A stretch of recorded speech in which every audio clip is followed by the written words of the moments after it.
Kamusta mga tol? Sa wakas, ibinabad na ng New York Knicks si Jordan Clarkson, no? Hindi na bangko at nakaka-comeback win pa nga dahil kay Clarkson na may tirahin na natin niya. Pero bago yan, at tsara muna tayo, focus lang sa goal. Okay, game. Ngayong season mga tol, 4 na beses ng binangko ng New York Knicks. Ito si kabayan Nordic Clarkson, ha? February 22, laban sa Bulls, bangko. March 1, laban sa Spurs, bangko na naman. March 3, laban sa Raptors, bangko rin. At March 4, laban sa OKC, bangko na naman eh. At talagang sandalian lang siya palagi ginagamit ng Knicks eh, no? Last 3 games nila bago yung laban sa Utah Jazz, 3 minutes lang laban sa Clippers, tapos 10 minutes lang laban sa Lakers, at 7 minutes lang laban sa Nuggets. So anong problema rito, ha? Ang problema kasi mga tol, sobrang crowded talaga ng backcourt ng Knicks ngayon eh, no? Andyan pa si Max Alvarado, tapos andyan din si Shamet na madalas ibabad ng Knicks ngayon off the bench, ha? At mas ginagamit ng Knicks ngayon, eto si Mohamed Diawara at si Ariel Hukporti, tapos dumagdag pa ito si Creoso Chan. So ayun talaga yung lima na yan yung ginagamit ng Knicks off the bench at bihira lang nila gamitin si kabayan Nordic Clarkson. Pero itong huling laro ng Knicks laban sa Utah Jazz, aba nagulat talaga ako eh. Biglang ibinabad si kabayan Nordic Clarkson, ha? Nakauna yung Jazz dito mga tol kasi tatlong 3 points kagad na binitawan to si Sensabug eh. Ayan, portre, patay ka dyan. Ipinasok si Clarkson dito, lamang na ng 8 ang Utah Jazz. Ayan, nakahawak sa likod, oh. Kitang-kita ng kalbong referee, eh, no?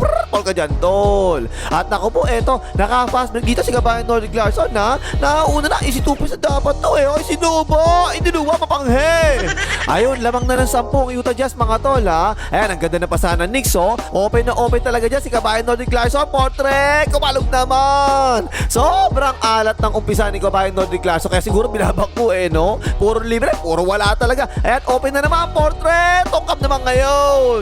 O, ayan, tinan nyo pa nga depensa rito, mga tol, oh. Iniwanan talaga siya para maka-double team lang sa anak ni Lebron, diba? Pero yung tama yung ginawa niya rito. Imbis na magstay siya sa corner, eh medyo malas nga siya sa labas, diba? Ipinasok niya muna ngayon sa loob. Yan, bumitin pa nga, nakasyo din sa wakas. Tapos makikita mo talaga, ayan, no? Frustrated talaga si Clarkson, eh, no? Lamang pa rin na 13 Utah Jazz, mga tol, ha? Pero hindi pa inilalabas si kabayan Nordic Clarkson. Aggressive pa rin talaga siya palagi. Sumasalaksak, step back jumper, patay ka dyan. O ayan pa isa, salaksak na naman siya rito, ha? Tulong na kayo ng depensa sa loob. Kick out niya ngayon kay Diawara. Libre yan, nakatabak pa sa linya. Patay naman yan. Ayun, tapos na rin first quarter, 26-41. Tambak kagad ang New York Knicks. Oy, like mong hayop ka, ha? Pinutin mo na, pepekto sa nakita dyan, eh. Mag-like ka na!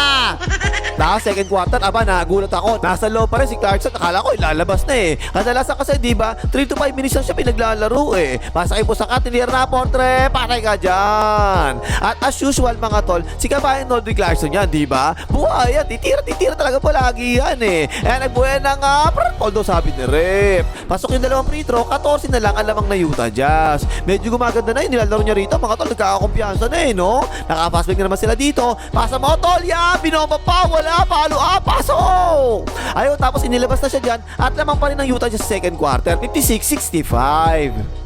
Tapos third quarter, lamang pa rin ng siyang Utah Jazz, mga tol, ha? Noong ipinasok si kabayan Nordic Clarkson. Ayan, napay si rebound ni Robinson sa market. Libre si kabayan Nordic Clarkson, lumea, pasok na naman. Yan, ganyan dapat kabayan Nordic Clarkson, nasipagan mo na sipagan. Ayan, pasok agad siya sa rebound, ang ganda, oh, palo, pasok na naman.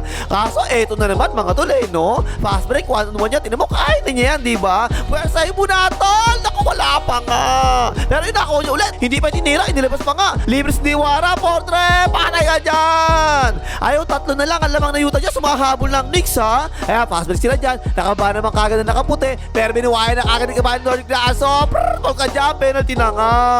Ayaw, pasok yung dalawang free throw, 1 na lang ang lamang na Utah Jazz. Natapos na rin yung third quarter, nakashoot pa kayo anak ni Lebron eh, no? 96-94, lamang na ang New York Knicks. At nagustuhan ko talaga yung ginawa ng coach ng Knicks, mga tol, ha? Kasi fourth quarter sa simula, ipinasok niya kagad ulit si kabayan Nordic Clarkson kasi nga mainit eh, no? Sila yung nagpahabol eh. Ayan, kumat pa nga siya dyan, pero di napasahan. Ayan, portre, wala, tip ni Clarkson, pasok! Lamang na ng 4 ang New York Knicks, mga tol, ha? Ayan na naman si kabayan Nordic Clarkson, sinapian ng congressman, binuwayan na kagad, portre, patay ka dyan! Takbo ng takbo, New York Knicks, mga tol, panay pass break eh, no? Ayan, nakapassing na naman sila dito, outlet pass si kabayan Nordic Clarkson, buhay mo na tol, lumaya, pasok na naman, time out ang Utah Jazz! Nagtuloy-tuloy na ang momentum ng New York Knicks mga tol, no? O yan pa isa, tinira na Portre. Patay na naman. 11 na lamang ng Knicks. Mainit na si kabayan Nordic Clarkson mga tol. Hindi na sumasablay eh. O yan pa isa, off the ball screen. Ayan, Portre na lamang. Patay na naman. 17 na lamang. Umabot pa actually ng 22 ang lamang ng New York Knicks ha. Ayan yung anak nila sa corner o Portre. Patay din yan. Ayun, tapos ang boxing. Panalo yung New York Knicks dito. 134-117. Binabad si kabayan Nordic Clarkson mga tol. 27 minutes siya pinaglaro dito ha. 27 points, 5 rebounds, 3 assists, tapos 10 out of 15 sa field goals, 3 out of 5 sa 3 points, at 4 out of 4 sa free throw. Perfect eh. Pero yung pinaka-importante rito mga tol, eto, plus 19 siya sa plus minus ha. Nice. Eh kasi kasama naman talaga siya nung nagpahabol ng third quarter, diba? At 13 points pa yung ginawa niya sa fourth quarter. 5 out of 5 sa field goals. Perfect. Walang sablay kahit isa eh. At sana magtuloy-tuloy na to mga tol kasi scorer naman talaga ito si kabayan Nordic Clarkson eh. Mahina talaga sa depensa yan, pero maasahan naman talaga yung scoring yan, diba? Kaya makakatulong pa rin talaga yan. O ano pang himagas, malaki, mga hita ng mga buhaya.